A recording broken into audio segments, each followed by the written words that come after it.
Et donc je réponds à la dernière question que j'ai reçue, qui concerne, en fait, la loi Pacte. Donc est-ce que la RSE doit-elle ou peut-elle faire partie de la raison d'être des entreprises?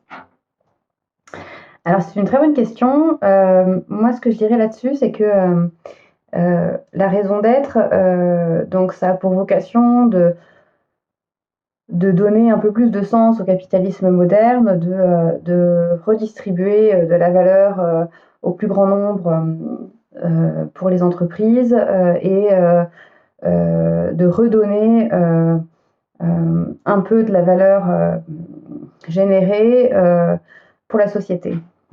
Donc l'objectif, de cette loi Pacte, entre autres, parce qu'il n'y a pas que ça dans la loi Pacte, mais notamment sur la raison d'être, c'est d'obliger en fait un certain nombre d'entreprises, donc plutôt les grosses entreprises, d'intégrer dans les statuts sa raison d'être, donc sa mission envers la société, les populations et l'environnement. Donc pas seulement sa mission en termes de profit ou de rentabilité ou, ou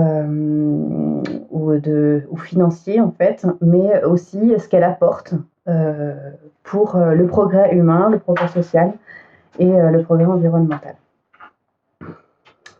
Donc, à ce titre-là, un certain nombre d'entreprises ont commencé à réfléchir à leur mission et à leur raison d'être. Et elles ont souvent commencé à travailler en fait avec les équipes RSE. Parce que quand on fait de la RSE, donc forcément, on aboutit, quand on arrive à l'étape en fait de transformation de l'entreprise, on aboutit à des arbitrages et des politiques qui changent la manière de s'organiser en interne, voire la manière voir ce qu'on propose et ce qu'on propose comme offre et valeur ajoutée en fait à ses clients et ses partenaires. Et donc forcément, on intègre des dimensions de raison d'être et de mission dans son business model, dans son modèle d'affaires.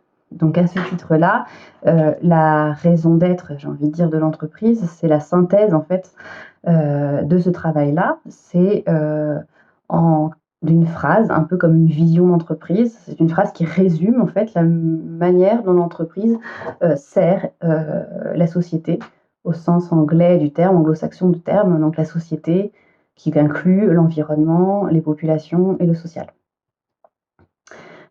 Donc oui, pour répondre à la question finalement, oui, la RSE doit être intégrée et doit faire partie de la raison d'être et de la mission des entreprises, quelle est une obligation réglementaire ou pas d'ailleurs.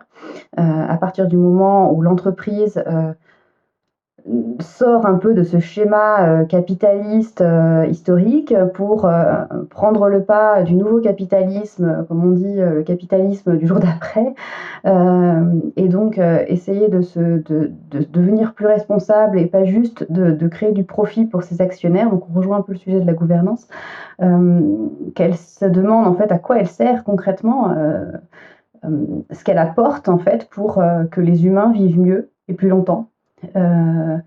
À partir de ce moment-là, forcément, elle intègre des dimensions RSE dans sa politique et sa gestion des affaires courantes. Voilà ce que je dirais là-dessus. Merci.